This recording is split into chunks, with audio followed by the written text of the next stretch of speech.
Assalamu alaikum. Hi everyone. Welcome back to my channel. I'm Dr. Hamna. I'm a board certified pediatrician.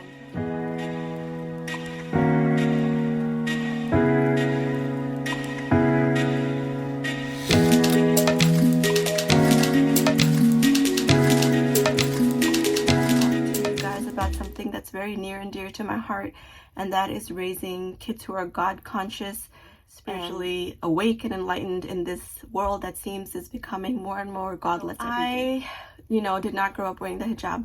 I started wearing it 10 years ago while I was in med school, kind of realized the realities of life when I was on my own, realized that kind of just hit home that this life is temporary, and, just the miraculous nature of our own development of our human bodies, and just learning about the human body in med school, I feel like made me become in awe of our Creator. The way the human body functions, it's just amazing. Something as simple as just look at all the different types of fluids, like just breastfeeding, and how tightly it's regulated what ends up in breast milk, and how it is the most perfect nutrition for a baby. Even modern science proves this. This is just one example. Pure white milk that a mom produces, and at the same time, the same body has red blood. It has life-giving blood. It has your cerebrospinal fluid, which is in your spine, that bathes your brain and your spinal cord, is so pure like water. I've seen it. We've done spinal taps. Just so much of just being in med school just made me realize, like, wow, how can I not be in awe of my Creator and want to know Him and then want to meet Him? And so that love of our Creator, led me to learn more about Islam, and then it made me want to wear that hijab. It made me want to pray. So alhamdulillah, I have been on this journey now for 10 years, and I feel so blessed that I got to be on this journey. And this was something that was very important to me before I even had kids, that I wanted to instill this love and the importance of religion inside of them, because without it, life is kind of empty. There's this empty spot inside of all of us, and we try to fill it with so many things, with, parties, gatherings, friends, belongings, buying things, buying this and that, a bigger house, a bigger this, but nothing can really fill that empty spot besides the connection with your Creator, because, that's where we came from. So, in that regard, I think first and foremost, you have to lead by example. So if religion is something important to you, your kids have to see that. You have to make it an effort to put your prayers first. 5 times a day, that's a fard, that's obligatory, no negotiations. So no matter what is happening in your day, where your life is, they should see, look, mom and dad, they pray. They take a break from their day and they pray. Because you can preach all you want, but until they see you do it, they're probably not going to do it, okay? Because they're going to say, well, mom, you guys don't do that. My mom and dad don't do that. So, make sure you give the importance to the 5 pillars, at least in your home, and then try to limit negative influences in your house. So right now, I feel like there's a lot of the media has a lot of negative things in it, a lot of even satanic things. Some songs promote a lot of satanic messages. So really pay attention to what your kids are watching, to what they're listening to, and make sure it's clean content. A lot, so I am logged into all of our devices at home, so our TVs. So even when I'm at work, I can go into my Google account and see what has been searched on YouTube. So if there are some silly videos that my kids are watching, I'm like, oh no, can't watch this, guys. I mean, thankfully there's so much good content on, PBS Kids has good stuff. On YouTube, there's Islamic stuff they can watch as well. There's Zaki and Friends. There's Omar and Hana. There are all these little Islamic videos that they made into little shorts with little cartoons. Lectures by Brother Noman Ali Khan that have been made into little snippets by Sheikh Omar Suleiman. Just really good speakers that they've made into little cartoons. Nasheeds. And, even if they're going to listen to music, make sure it's clean music, that it's not pushing some satanic agenda, okay? Because those messages get taken in by your kids.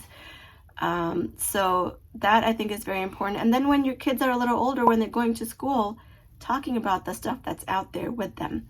So my daughter, she is currently in 4th grade, and she knows about same-sex marriages.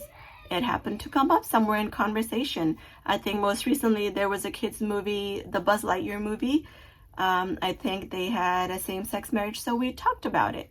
And same thing, when the transgender conversation comes up, we'll talk about it. Now my daughter does go to an Islamic school, and that is a conscious decision I made, because I wanted her to, at least for the first few years of her life, have that Islamic identity be very strong. So in her school, they talk about Islam openly throughout all subjects. They do pray.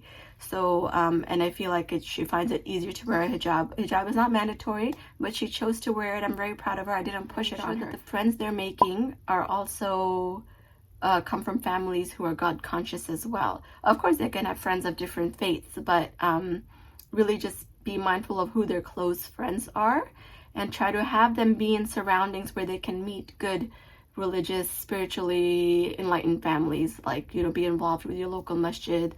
If your child can't go to Islamic school, they have a lot of local mosques have programs for kids to be a part of, whether it's a Quran program, whether it's just little Islamic classes that they get kids together in, whether it's a Girl Scouts, Boy Scouts club, whatever it is. Try to give your kids opportunities to make good friends who will be a good influence on them. Be the change, be who you want your kids to be. Talk about God, show gratitude. I try to, whenever possible, talk about, alhamdulillah, we have so much, we have this, we have that. So right now we live in a townhouse. I've had this conversation with my daughter. Hey, if, we could have a bigger house, but that would mean Mama and Baba would have to work more. What would you rather have? And thankfully she picked, she doesn't want the bigger house. I talked to her about, like, hey, we could have a bigger house, but then I would have to pull you out of Islamic school because we can't afford both.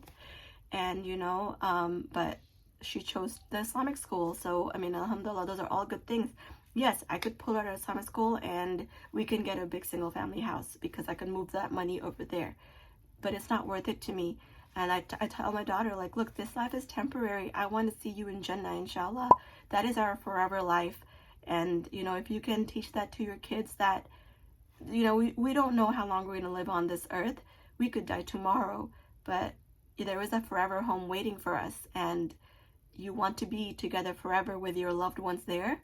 And I think once kids understand that, and they see the bigger picture of life, I think that is also very helpful. So be very open with your kids about everything. Show them gratitude, and have them see those who live in with less means, and just try to embody Islam as much as you can, and inshallah make dua, because at the end of the day everything comes from our Creator, right? We can make our efforts, but God is the one who puts that inspiration as well.